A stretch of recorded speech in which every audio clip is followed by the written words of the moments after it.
is on first. Good afternoon, everybody, and thank you very much for joining us today. As you know, we're here to call for an investigation into Jack Weiss's illegal campaign fundraising. I'm going to have a few words to say to you, by the way. My name is David Berger. I was a candidate to city attorney in the primary. I'm a deputy district attorney, but I'm here today in my private capacity. I have taken time off work to do this because I believe it is an important public service. And I've nothing to hide, sir. There's no need to cover the camera. Let them see. Okay? I'm glad they're here. First off, we are very honored to have Councilman Dennis Zine speak to us. And without more ado, take it away, sir. Councilman Zine. Thank you.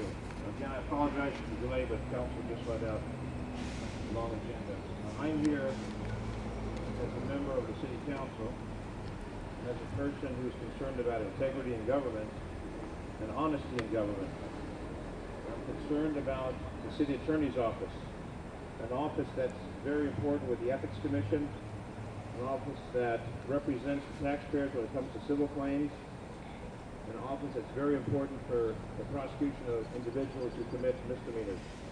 There needs to be a cooperative effort between the City Attorney's Office, the City Council, the Mayor's Office, the people of Los Angeles, the District Attorney's Office. You all need to work together for the people of Los Angeles. And I know clearly in my mind, after sitting next to Mr. Weiss for nearly 8 years, that Mr. Trutanich is the man that I strongly support for City Attorney. Investigate! Investigate! I wrote a personal check for $1,000 for Mr. Trutanich because I believe that he's the type of individual that this city needs in the City Attorney's Office. When I look at the number of claims that come before the City of Los Angeles, claims many times frivolous, our City Attorney's Office is not very aggressive in defending the taxpayers. When I look at integrity, elected officials need to have integrity and concern and compassion for people. And I find that lacking with my colleague, Mr. Weiss. And I'll give you an example. The Tenny Pierce case, the African-American firefighter that had 2 bites of dog food. When that matter came before the council, Mr. Weiss was arguing and fighting that that matter be settled. I was the only vote that said no. It went to the mayor's office. The mayor vetoed that council vote. The mayor overturned the council vote. Mr. Weiss then argued just the opposite. He joined me in the argument against it, joining the mayor in the veto. You've got to have integrity. You've got to have integrity in what you say and what you do. And if you're representing the taxpayers in the City Attorney's Office, the civil claims, the aspects of prosecution, and when it comes to ethics, you've got to have ethics. And if you don't have ethics, then you shouldn't be in government and you shouldn't be in the City Attorney's Office.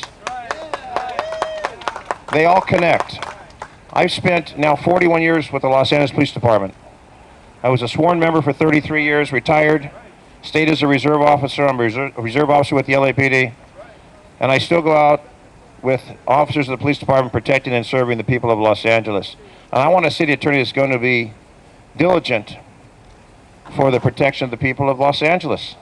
I want a city attorney who's going to be there doing the right thing for the people of Los Angeles, not someone who's there for politics.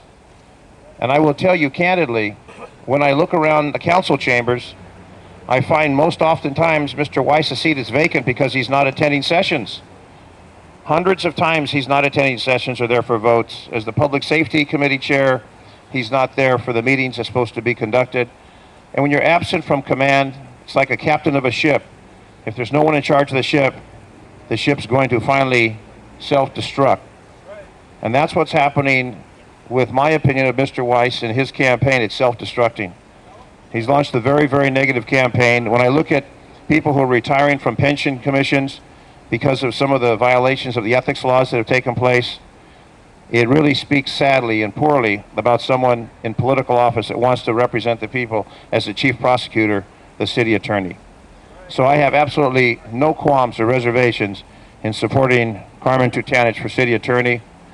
And like I say, I wrote a personal check for $1,000 of my own money because I believe in the man, and I know he will be an excellent city attorney to represent the people of Los Angeles, to prosecute those that need to be prosecuted, to represent the people in civil cases, and seldom do we find the city attorney's office defending the taxpayers as they should. Carmen Trutanich will defend the taxpayers, and he will be diligent in his duties as a city attorney. And when I find the people of Los Angeles wake up on May 20th and decide that they voted for the right person on May 19th, they will all rejoice, because May 19th is the election.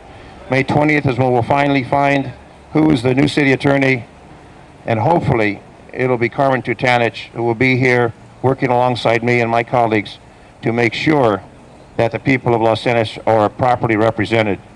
So when you're committing ethics violations, when you're not attending the duties that you're sworn to do as an elected official, Investigate. when over 20,000 of your constituents signed a recall petition against you, over 20,000 people signed a recall petition, that is telling you something. To get 20,000 people to sign anything, but they signed a recall petition on my colleague, Mr. Weiss. And I'm known for saying like it is, and I say it like it is. Mr. Trutanich needs to be our next city attorney for the survival of the city of Los Angeles. Thank you very much.